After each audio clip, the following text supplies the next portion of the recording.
Hello everybody, ఈరోజు కూర కారంతో చికెన్ ఫ్రై ఎలా చేయాలో చూద్దాం. చాలా బాగుంటుంది. 1/2 kg చికెను ఒక 1 అవర్ సాల్ట్ వాటర్లో నానబెట్టుకున్నాము. ఇలా నానబెట్టుకుంటే చికెన్ మంచి జ్యూసీగా సాఫ్ట్గా అవుతుంది. తర్వాత మంచిగా కడుక్కొని ఒక 1/2 టీ స్పూన్ అల్లం వెల్లుల్లి, ఒక సగం చెక్క నిమ్మరసం పిండుకోవాలి.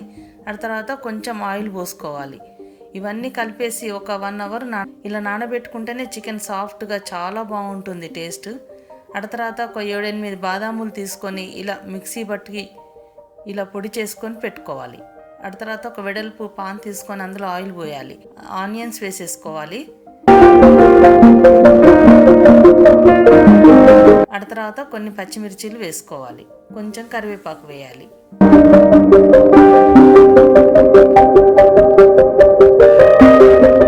ఒక 1/2 టీ స్పూన్ అల్లం వెల్లుల్లి వేసుకోవాలి. ఈ చికెన్ ఫ్రై ఇలా వెడల్పుగా ఉన్న దానిలో చేస్తేనే బాగుంటుంది. ప్రతి ఒక్క ముక్క మంచి గోలాలి, అప్పుడే మంచి టేస్ట్ వస్తుంది.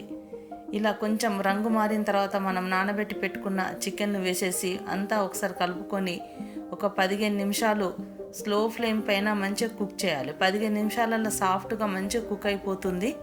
ఇప్పుడు మనం బాదం పొడి వేసేసుకోవాలి. అంతా ఒకసారి కలుపుకోవాలి.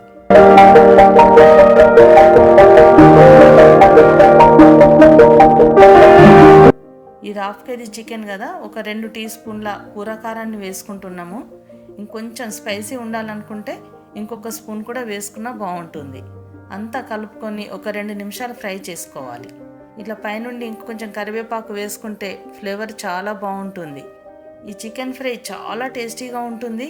ఒకసారి చేసుకున్నారంటే ఒక్కొక్క చేసుకొని తినాలనిపిస్తుంది. ఇప్పుడు కొత్తిమీర వేసేసుకోవడం అంతే. టేస్టీగా ఉండే కూర కారం చికెన్ రెడీ అయిపోయింది. తప్పకుండా మీరు కూడా చేసుకోండి, తినండి, ఎంజాయ్ చేయండి. ఈ వీడియో నచ్చితే లైక్ చేయండి, షేర్ చేయండి, సబ్స్క్రైబ్ చేయడం మాత్రం మర్చిపోకండి. Thank you.